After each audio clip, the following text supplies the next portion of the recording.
Back with breaking news on the Colorado movie theater shooting. With each new minute, we're gaining new details about the alleged gunman, who identified as 24-year-old James Holmes. Tom Meyer used to live right next door to Holmes in San Diego, and he joins me now. Tom Meyer, tell me what your reaction was when you heard that the killer who's been taken into custody was the same person that you live next to. I'm kind of shocked and saddened, because of the whole situation. The family very nice, the young man is quiet, very nice, very good student, and I guess the problem is we had too much, violence in movie and game, the video game, and I guess also the parent right to teach their children right and wrong was taken away by the court system, and the educational system is kept failing our children and failing our American family too. I mean, we don't know yet exactly what the motivation was or what may have caused him to do this. You lived next to him for 10 years. You shared Christmases with the family. You knew them better than almost anybody. You say that there was no sign of this. What kind of boy was he? He's a quiet guy, very nice. And when I come out, I see him, mowing the lawn or washing the car for his parents, so, he's typical American boy, and also, one time we have a Christmas get together with the neighbor at his home, and, he served my children cookie and hot cocoa or something like that. He's talking to them. He's quite nice guy. Yeah. His mother still lives next door to you. Have you been able to speak to her today? No, I haven't been able to talk to her because too many people try to get her, and she wants to, not to talk to anybody. Yeah. No, it's obviously deeply shocking for them as well, and we still await more details of what may have motivated him. Tom Meyer, thank you very much for joining me. Yeah, thank you very much. Well, having in Colorado is a tragedy, but constricted gun laws have prevented it. It's a debate that many people are having tonight across America. Joining me now is Harvard Law's Lawrence Tribe, the University Professor of Constitutional Law there. Mr. Tribe, it's a debate that rages every single time there is a shooting of this nature. This is the worst shooting in terms of people who were hit by gunfire that America has ever seen. Is this enough now to prompt stricter gun control, and would stricter gun control have made a difference in this case? Well, first of all, I want to express my grief and my deep condolences for the victims. I think gun control is overdue. The Second Amendment does protect the rights of people to possess weapons for self-defense in the home. That's what the Supreme Court said.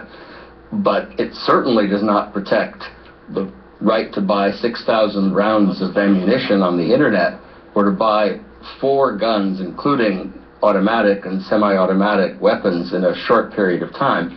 There's no reason in the Constitution why we as a civilized society couldn't get our hands around a problem like that.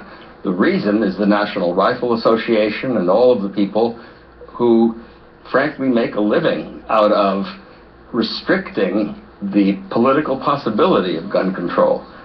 We have to do something about it. I don't know how many killings, how many slaughters it's going to take before the nation wakes up to the need to address the problem. But I think we fool ourselves if we say that better and stricter gun control would necessarily solve the problem. There are all kinds of things that we need to do. We may need to do things about exits at movie theaters, so that if they are opened, there is an alarm that goes off if they are not immediately shut. We may need to do something about our educational system. We need to do something about the culture of violence. But I think this is a time for the country to come together, and it's certainly not a time for us to divide over the question of whether we can impose reasonable controls on ammunition. I think everyone agrees that the Constitution permits that. It's simply our political system that has failed to act adequately. Professor Tribe, very eloquently put. Thank you very much for joining me. Thank you, Piers. The most deadly shooting in American history was at Virginia Tech University in 2007. Colin Goddard was shot 4 times by the gunman who killed 32 people. He now works on federal legislation with the Brady campaign to prevent gun violence. He joins along with Dan Gross, the president of the Brady campaign, and David Kopel is a law professor at Denver University and an associate policy analyst at the Cato Institute. Let me start with you, David Kopel. You've heard there from Professor Tribe. It is time now for gun control to be strengthened. What is your reaction to that? Honestly, Piers, I think this is the wrong night to be doing this, and I really wish you'd waited to have this segment till after the funerals. This is a time in Colorado and nationally when it would have been better to have more of the segments like you did before with the family, and when people could be unified in helping the victims. Right. Well, I mean, if I could jump in there, let me just challenge you on that. Let me just challenge you. If I may, let me challenge you on what you've just said. A lot of people have said that today. A lot of people who don't want strengthening gun control have said this is not the day to debate it. I tell you the day to debate it. It would have been yesterday to prevent this happening. When you have a young man like this able to legally get 6,000 rounds of ammunition off the internet to buy 4 weapons, including an assault rifle, and for all of this to be perfectly legal in modern America, allowing him to carry out the biggest shooting in the history of the United States, that, I'm afraid, means it's too late for this debate, for those people that lost their lives. So don't patronize me about when we should be talking about the gun control debate. You tell me a good reason why we should not strengthen the law now to stop another young man like him going into a store tomorrow, buying 4 more weapons, 6,000 rounds of ammunition on the internet, and killing and shooting another 70 people in America. Because we don't even know the full facts of this situation yet, and that's another reason it would have been prudent for you to wait a few days where we know more about this. Nobody's been able to come up with any proposal specific about the facts of this case, partly because the facts are still being developed. And I know you've said many times on the air, America's got too many guns. You want to drastically reduce the number of guns. So if your whole point is there's too many guns, we got to get rid of lots of them, drastically constrict things, and you think somehow that's going to make it better, well, there's no real evidence that it will. If you want to talk about specific reforms that might involve this specific guy and prevent future people like him, that's fine, but let's wait till we find out the information instead of rushing this country into this pro-con thing that I know sells a lot of commercials on TV, but it's inappropriately divisive now. Nobody's stopping you from having the segment on Wednesday. Can you give people a little bit of breathing room? Okay, you've made your point on that. Let's move to Dan Gross from the Brady campaign, because I'm really not interested in having a debate about whether we can debate gun control.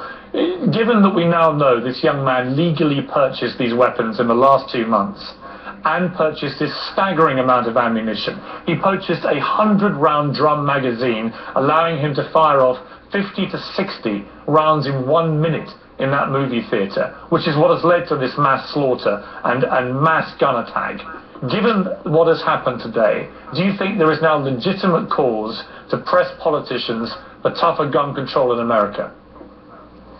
Piers, I think, like you said, that legitimate cause existed yesterday, and it exists today. It will exist tomorrow.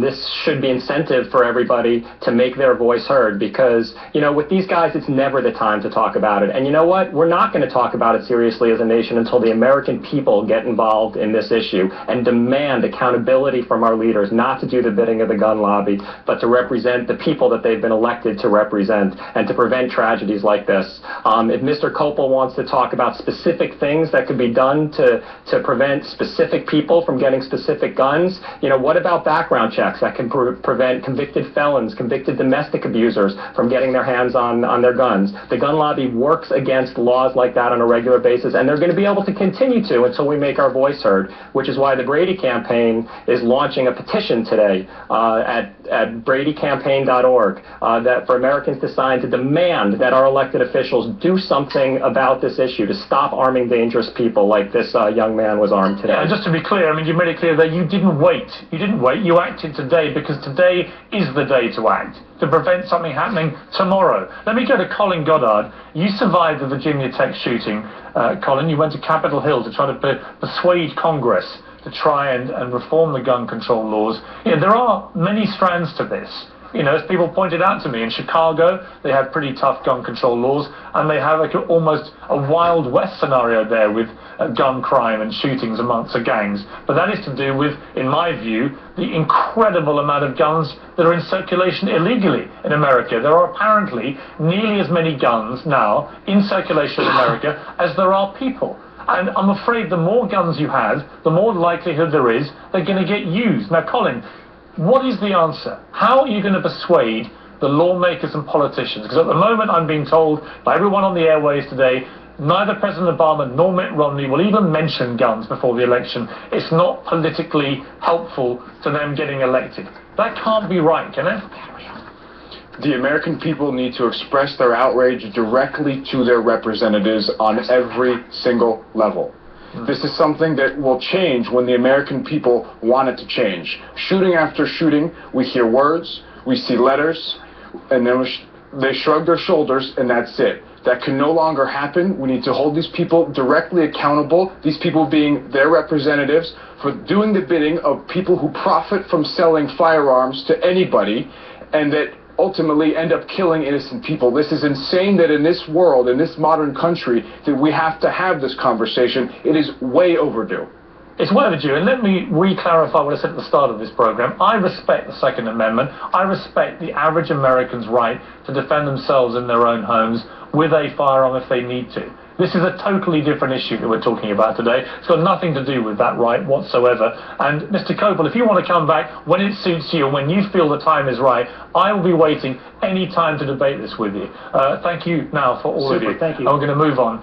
When I come back, I'll ask the man who was shot with Gabrielle Giffords what he would do to change gun laws.